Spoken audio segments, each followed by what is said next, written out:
Hello my dear students and welcome to Zenith Academy Online. My name is Shagufta Jaipuri and we are studying physics for CBSE class 12. We are on chapter 9 ray optics and optical instruments, and this is part 3 of this chapter, and in this part we will be studying refraction. So let's go ahead. What is refraction, my dear students? So students, you see, if this is a glass slab, okay, and this is air. So when light falls obliquely on a medium from some other medium, so from air, when light is falling obliquely on glass, okay, such that it is making an angle I with the normal is 90 degree to the surface, the angle of incidence, such that this angle of incidence is more than 0 but less than 90. Okay, so when an incident light is falling on a transparent medium, on different medium, okay, such that the angle of incidence is more than 0 and less than 90, then some of it is reflected back in the same medium, that is, it is reflected back in the air following the laws of reflection, but some of it is bent and refracted. So some of the light changes its direction and goes in the different medium. Okay, this phenomena is known as refraction, that when light entering from one medium, okay, goes on the interface of another medium, then it enters another medium by changing its direction. Okay, so we'll read here. When a beam of light encounters another transparent medium, a part of light gets reflected back into the first medium while the rest enters the other. Now, a ray of light represents a beam. So when I am drawing one ray, it represents a beam of light. So how do you define it? The direction of propagation of an obliquely incident ray. Okay, the direction of propagation of an obliquely incident ray, okay, such that this angle of incidence is more than 0 and less than 90, the of light that enters another medium changes at the interface of the two media, and this phenomena is called refraction of light.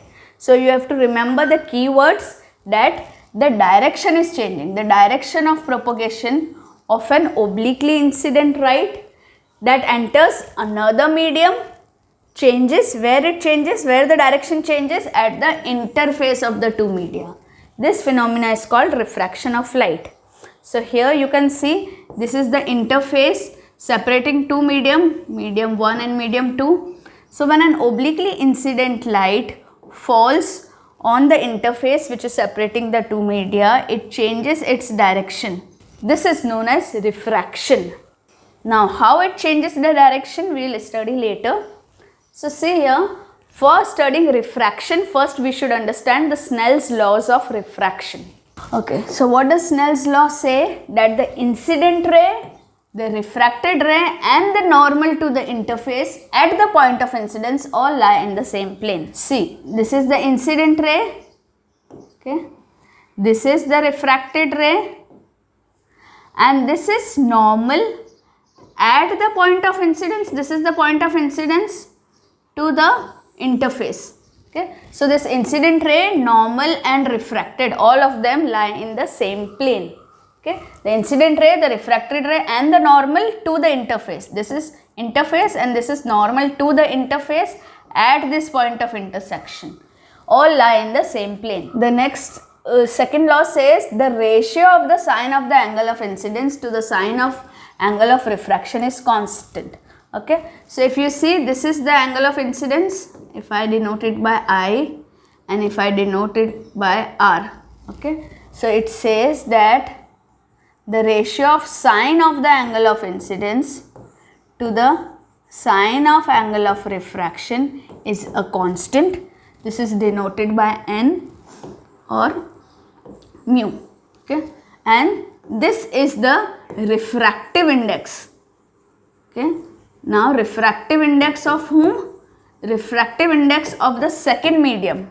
Okay, refractive index of the second medium with respect to the first medium. So if I say N1 is the refractive index of first medium and N2 is the refractive index of second medium, then N1 divided by N2 is equal to sine theta 2 over sine theta 1. Here theta 2 is angle of refraction and theta 1 is angle of incidence. So I can say n1 over n2 is equal to sin r over sin I. So you can say refractive index of 1 over refractive index of 2 is equal to sin r over sin I. Also, this refractive index is a characteristic of the pair of the media. So if I say choose water and air, so this is a pair of media. So for them the refractive index value will remain constant. Okay. So refractive index is the characteristic of pair of media and also depends on the wavelength of light. So it depends on two things. So when I am talking about refractive index of water, it will depend on with the respect of which other medium you are talking. Also it depends on the wavelength of light, but it is independent of the angle of incidence. Okay. So, see this angle of incidence, if this angle of incidence changes, the angle of refraction also changes. Okay. So if both the quantities are changing, okay, this will remain constant. So this value is independent of the angle of incidence. Okay, because when this is changing, this also changes. If this is increasing, this also increases. Okay, so this overall constant value remains same. So refractive index is a characteristic of pair of media and it also depends on the wavelength of light, which light is incident on it. Okay, which color light or what is the wavelength of that light, whether the light is violet or whether it is red. Okay. So but it is independent of angle of incidence. So I hope Snell's law is clear to you. Okay. So this is Snell's law. You should also remember this relation that n1 over n2 is sin r over sin I. Okay. Now children, understand this very well. This is the interface separating two medium. This is a rarer medium and this is a denser medium. So always remember, when an incident light comes from rarer medium and it travels through the denser medium, at that time what is happening? See, if this is the angle of incidence with the normal, okay, if there was the same medium, it would have gone like this straight, but since now it is entering from rare to dense, okay, it will move towards the normal. So you can see the ray becomes like this. So this r is less. So you can say that angle of incidence is more than angle of refraction, or you can say the angle of refraction is less than angle of incidence. Okay. So always remember, when light comes from rarer to denser medium, it moves towards the normal, and whenever light comes from denser to the rarer medium, okay, so when it is coming from dense and entering the rarer medium, it will move away from the normal. Okay, so this is like this. So you can say that angle of refraction is always more than angle of incidence, or angle of incidence is less than angle of refraction. Okay. So what can you say about the optical density or the refractive index? Here you can say the refractive index of rarer n1 is less than n2. That is why it moved towards the normal. And here n1 is more than n2, that is why it moved away from the normal. Now my dear children, if you want to remember this very well, understand with the example of a mother and a child. Okay, so whenever a mother is moving from a rarer to a denser jungle, okay, now from an open ground, okay, in the open ground the child is playing around. Now from the open ground, when they are entering a jungle, a denser jungle, okay, the child gets scared. Okay, and it moves towards the mother. So mother is normal. So whenever you are entering rarer to denser, the child will move towards the mother, towards the normal. Whenever you are coming again out of the dense jungle, now the child is free to move. He is not scared anymore. So he will move away from the normal and run away from the mother. Okay, so this way you have to learn. Now you have understood this very well. Now let's read this. If n21 is more than 1, now what does this mean? n21, this is not n21, this is refractive index of second medium with respect to the first medium. Okay, because we said that refractive index is a characteristic of pair of media. So whenever we are talking about refractive index, we will talk about a pair of media. Okay, so this is n21 is refractive index of second with respect to 1. So when n21 or the refractive index of second with respect to 1 is more than 1, More than 1 means this case. N1 is less than N2. It means that our angle of refraction is less than angle of incidence, right? Then the refractive ray bends towards the normal. In such a case, medium 2 is said to be optically denser. We already studied this. Okay, from rarer to denser, it moves towards the normal. It means that refractive index of second with respect to 1 is more than 1, and the second one is optically denser than medium 1. Now, on the other hand, if we talk about this, if N21 is less than 1, that is refractive index of second with respect to 1 is less than 1, it means that your N1 is more than N2, okay, or R is more than I, that is this, okay. The refractive ray bends away from the normal. This is the case when incident ray in a denser medium refracts into a rarer medium. I hope this is very clear. When does it bends towards the normal and when it bends away from the normal. Now this is very important to note. Optical density should not be confused with mass density. Okay, what is mass density? Mass per unit volume. Okay, now you should not confuse the optical density with mass density. Okay, the object which is having a mass per unit volume, more mass per unit volume, can be optically less denser. Okay, see, it is possible that mass density of an optically denser medium may be less than that of an optically rarer medium. Okay, now what is optical density? Ratio of the speed of light in the two mediums. We have already done this in class 10 also, that it is also the ratio of speed of light in the two media, and according to Snell's law, it is sin I over sin R. Okay, so if I take the example of turpentine and water, okay, we know that turpentine, okay, the mass density of turpentine is less than water. It floats over water, but its optical density is higher than water. That is, when light will move from water to turpentine. Okay, so if this is the incident ray and this is the normal, okay, and we are saying it is optically denser, turpentine is optically denser, so it will move towards the normal. Okay, it will move here. In spite of moving like this, it will move here. So this will be angle of incidence and this will be angle of refraction. So you can see here, this is the surface, okay, interface. So when, and this dotted line is normal, so what light is entering from water and it should have gone like this, but it bends towards the normal. You can see like this.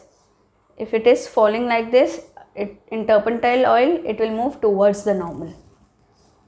Now my dear children, if N21 is the refractive index of medium 2 with respect to medium 1 and N12 is the refractive index of medium 1 with respect to medium 2, then it should be clear that refractive index of 1 with respect to 2 is equal to 1 over refractive index of 2 with respect to 1.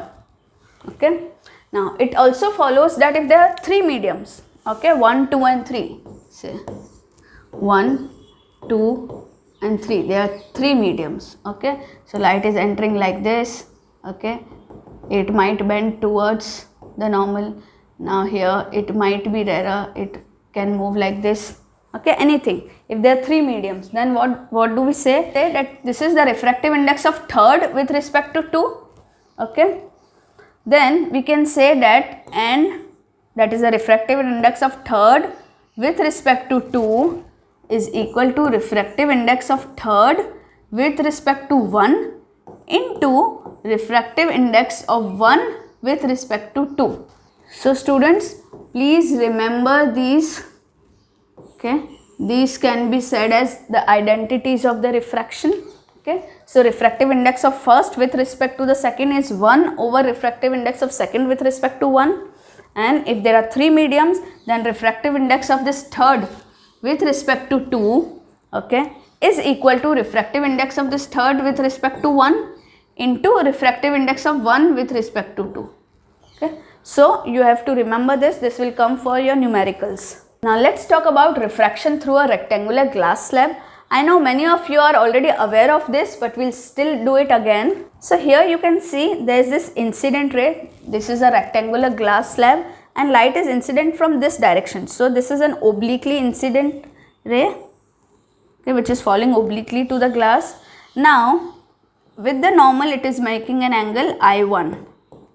Okay, so it would have gone like this straight up, okay, but since it is entering from air to glass, so air is a rarer medium and this is a denser medium, okay, so it will move, see it is going like this, so it will move towards the normal because it is entering dense, so the child is scared, so will move towards the mother.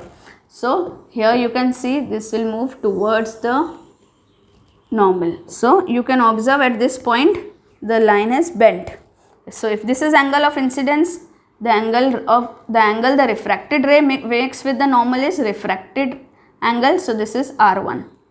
Okay, don't forget to make the arrows. Now when it is striking this surface, again there is an interface of glass and air.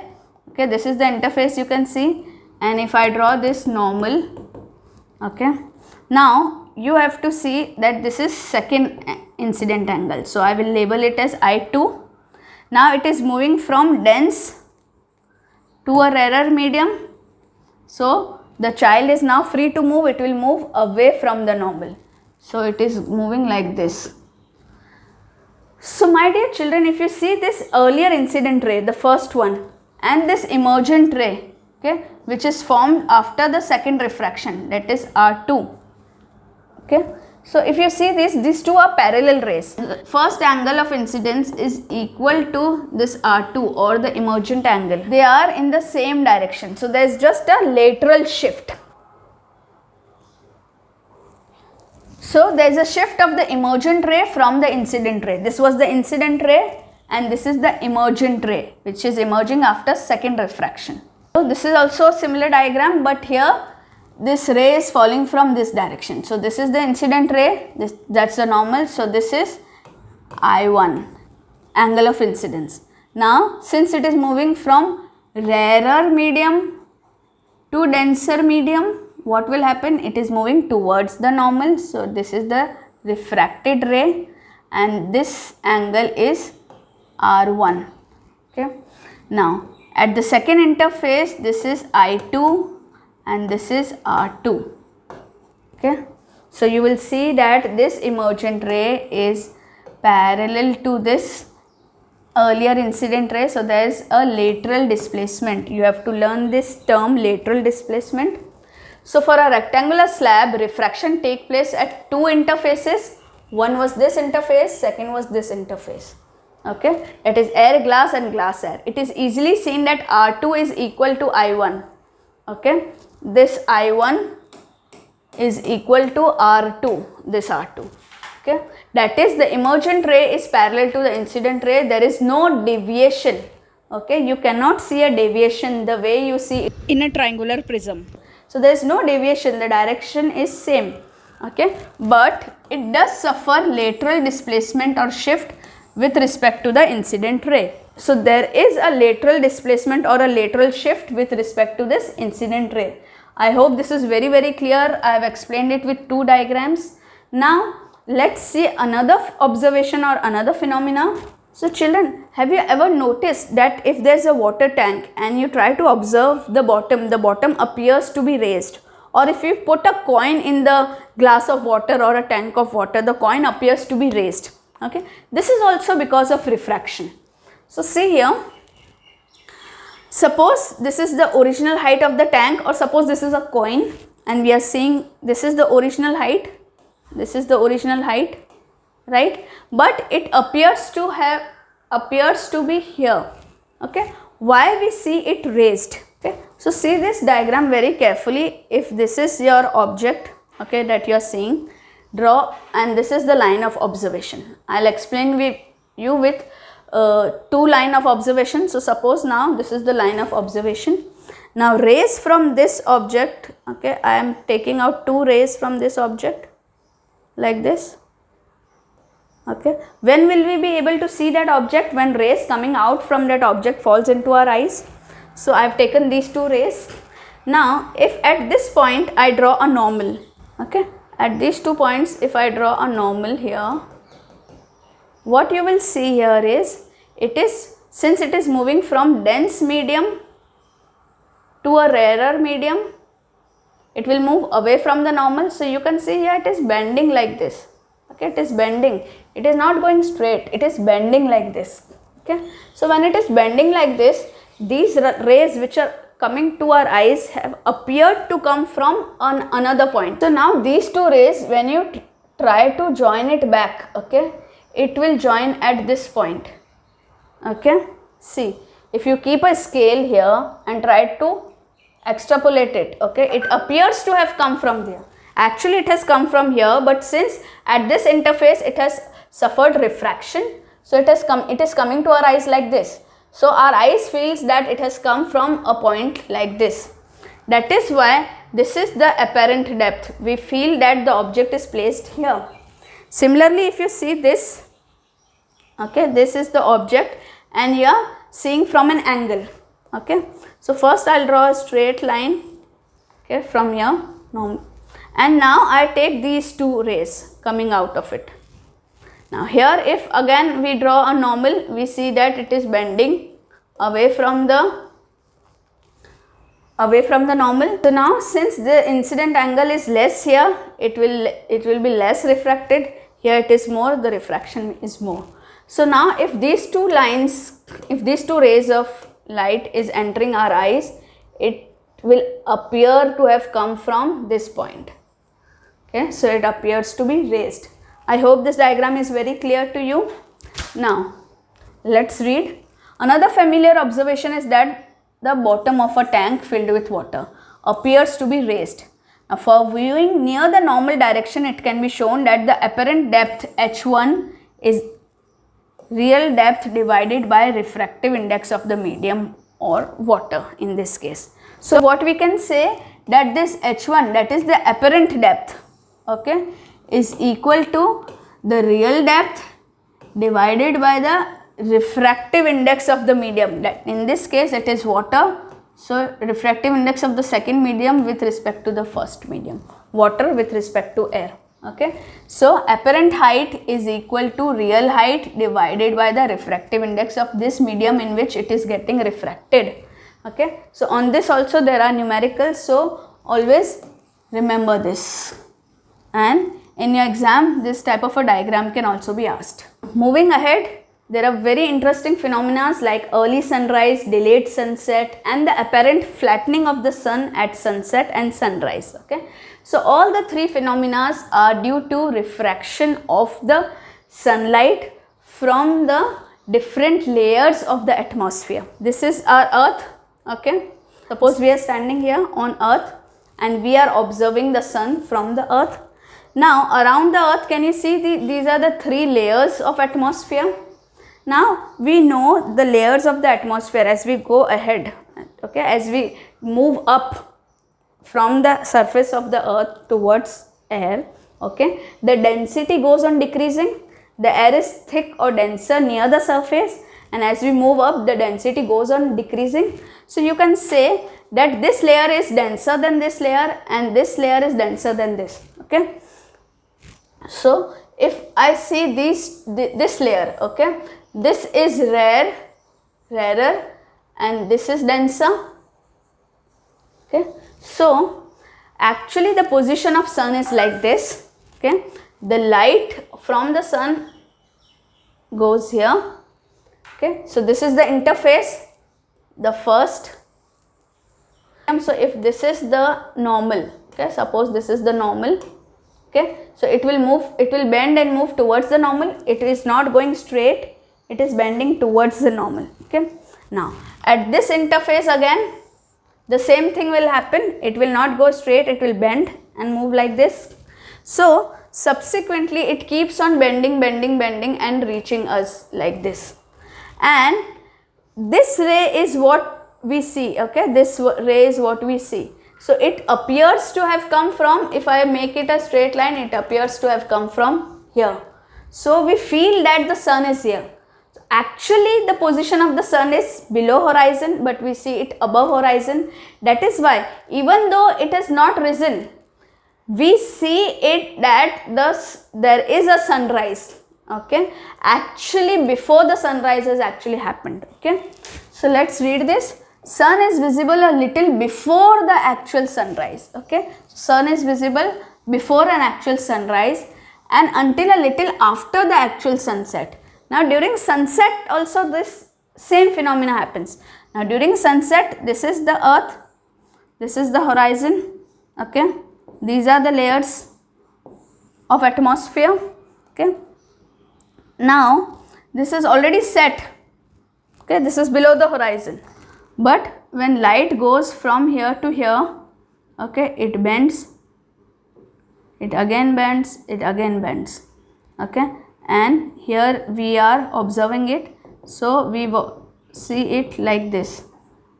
Okay, so this is known as delayed sunset. Actually the sun has reached here, but we are still seeing it here. I hope this is clear.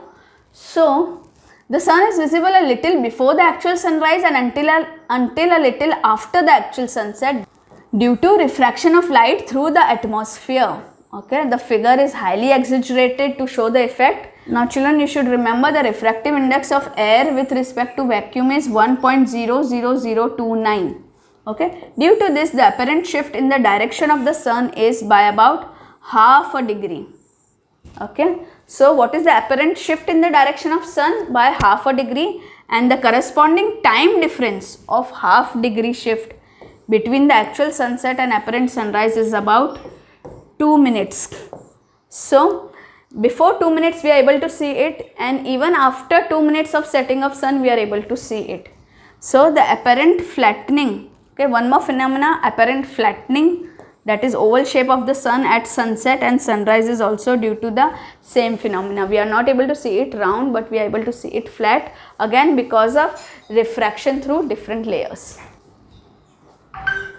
Now let's see this example from our NCERT. The earth takes 24 hours to rotate once about the axis. So about the axis it rotates it takes 24 hours. Okay, how much time does the sun take to shift by 1 degree when viewed from the earth? So time taken for 360 degree shift means complete one rotation. The time taken is 24 hours. Then the time taken for 1 degree shift will be 24 divided by 360, which is 4 minutes. So now a very interesting phenomena. It is said to save drowning people, ask yourself what would light do? Okay, so suppose this is a beach and there is a lifeguard here, okay, and there is a child who is drowning and shouting for help. Okay, now the lifeguard is sitting here. He wants to save the child. He wants to go to the child as quickly as possible. So he'll ask himself that what would light do? If light was in place of me, how would light have traveled? Okay, so by seeing this diagram, we might think that this is the shortest distance. This first line is the shortest distance that the lifeguard should reach here, and the point joining these two is the smallest distance. Okay, but if you see the speed of the lifeguard, okay, the running speed of the lifeguard on land would be more than the swimming speed. So if this distance is increased and this is the shortest, then the lifeguard should follow this path, because here he has to travel only this much, okay, the perpendicular distance between the child and this point. Whereas here if he travels this path, this is the longest one, okay, in water. So what should he do? Okay, so we'll select this point C and find out what he can do. So maybe this is a swimming pool, PQRS, and RS is the interface, okay, between water and air, or you can say water and land. Okay, and this is the guard, and this is the drowning child. Okay, C. So he could have taken this path, straight path, on land GA, and then in water AC, but this is the shortest path in water. Okay, so he could have traveled like this, the longest in land and the shortest.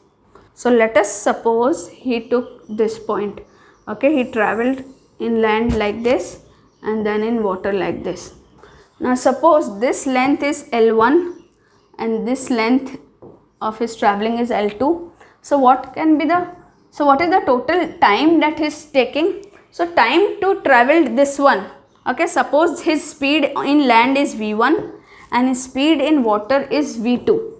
Okay, so this is the distance and this is the speed. So what is the time taken to travel from G to X? Okay, from G to X, what is the time? Okay, we know that speed is equal to distance over time. Okay, so speed is v1, distance is L1 and this is t. So you can say that t is equal to L1 into v1. So L1 upon v1 is the time taken to go from G to X. Similarly, the time taken to move from X to C. From X to C, the time will be what? The time will be L2 over V2. So we will add this time, L2 over V2.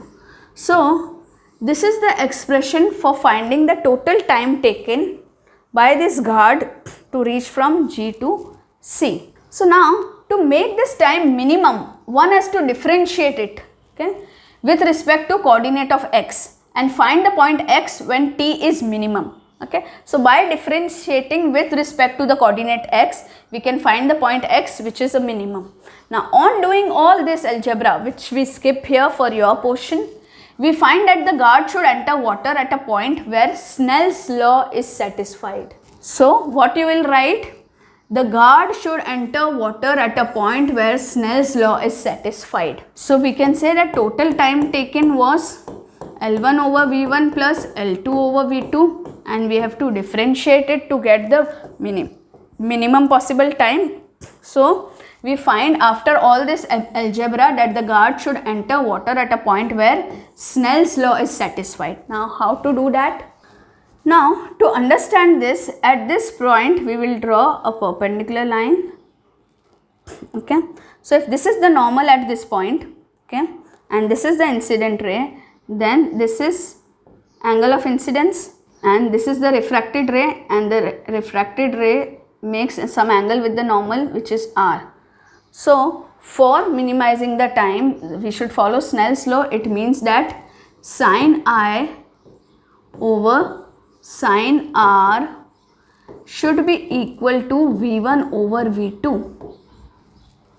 Okay, remember this, sin I over sin r should be equal to v1 over v2. That is the velocity in land over velocity of water.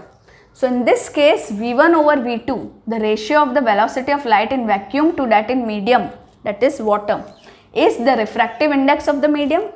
Okay. In short, whether it is a wave or a particle or a human being, wherever two mediums and two velocities are involved, one must follow Snell's law if one wants to take the shortest time. So if you want to take the shortest time, what you will say, that sin I over sin r, the angles should be such that the division of their sines should be in the same ratio as their velocities in the two medium, which is also equal to the refractive index of this. Okay, now in this case this is our water.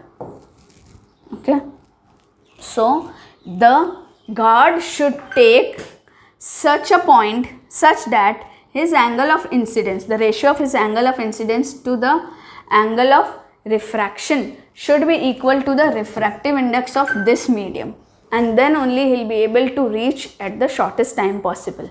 Now don't worry, the guards are well trained and well educated at what angle to take and in which direction to run. So this was all about our today's lecture of refraction. In our next lecture, we will be talking about total internal reflection. So stay tuned on Zenith Academy Online and keep the learning on. If you liked the video, please share it with your friends and write in the comment section as well. Thank you.